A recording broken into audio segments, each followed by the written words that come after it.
Здравейте от Пингвелир National Park. Намираме се пред посетителския център в Пингвелир и сега ще направим малка разходка.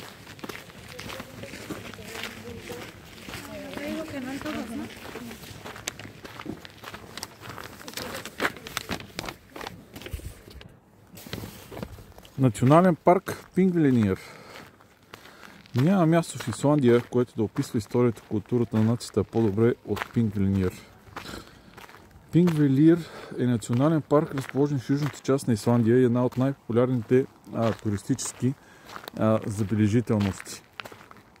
През 1930 година Исландският парламент е основан в Пингвелир и се провежда там до 1798 година. Много основните събития в историята на Исландия се случват в Пингвелир и това е много свещено място за хората в Исландия. Ние сме в горната част в момента и сега ще погледнем гледката.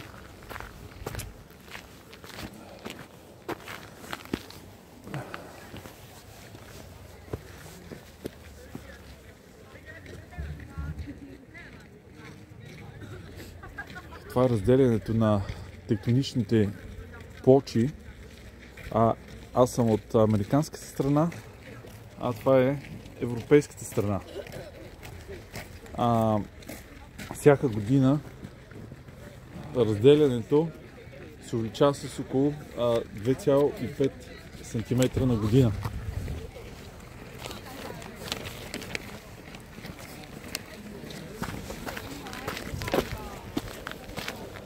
Пингвелир е не само най-великият исторически обект на Исландия, но и природно чудо в международен мащаб.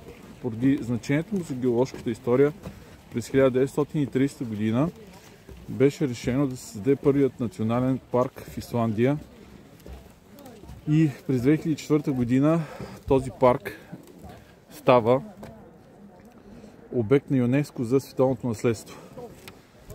Националният парк Пингвелир е разположен върху тектонични плочи в рифтова долина, която маркира билото на средноатлантическия хребет. Алмангия е истински каньон и най-голямата пукнатина в долината, която ясно показва разделението на тектоничните плочи.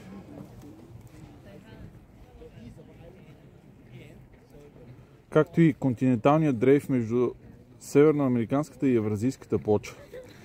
Заедно с езерото Пингвалтан, най-голямото естествено езеро в Исландия, което е малко по-нататъка.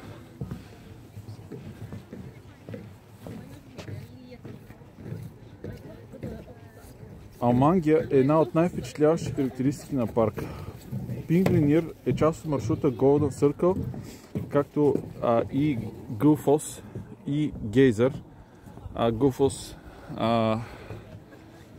ще го посетим малко по-късно днеска и Гейзер е първият гейзер в историята. В парка е възможно да се намерят всякакви туристически пътеки, зони за къмпинг и може да се гмурка в река Силфра, което е много популярно. Като само информативно за всички фенове на Game of Thrones, тук в парка са правени част от снимките на филма. Парка се намира на 45 км от Рейкявик, като се тръгне по околовръстен път номер 1 посока град Мосфелбар и след това се поеме по път номер 36 до Пингвелир. Има няколко паркинга.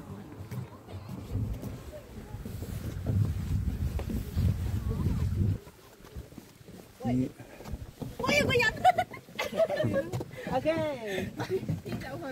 Ето го и другия паркинг. И сега ще слезем на разходка надолу. Тук се вижда как преминаваме през разцепването или разделянето на двете тектонични плочи, вече в доста по-голям мащаб.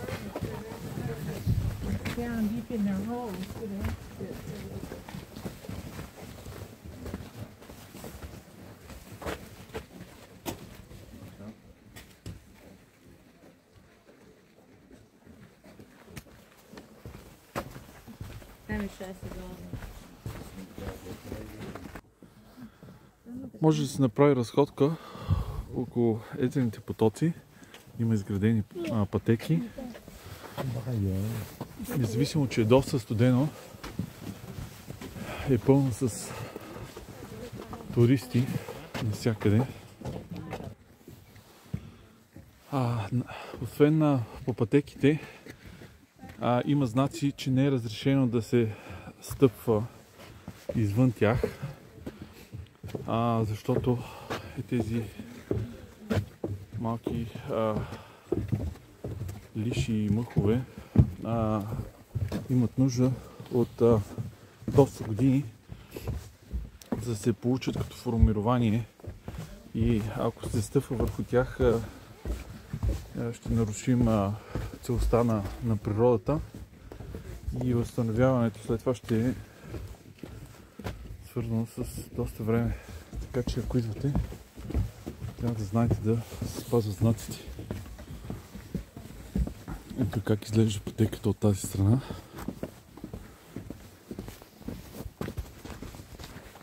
И обратно нагоре.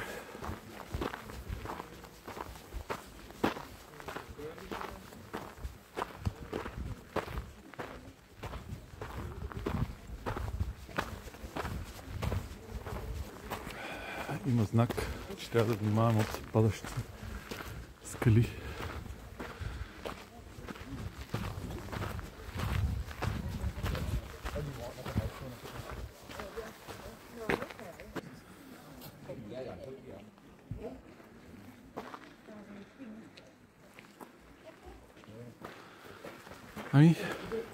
Ако сте харесали това видео, моля да ме подкрепите с палец нагоре и да се абонирате за канала.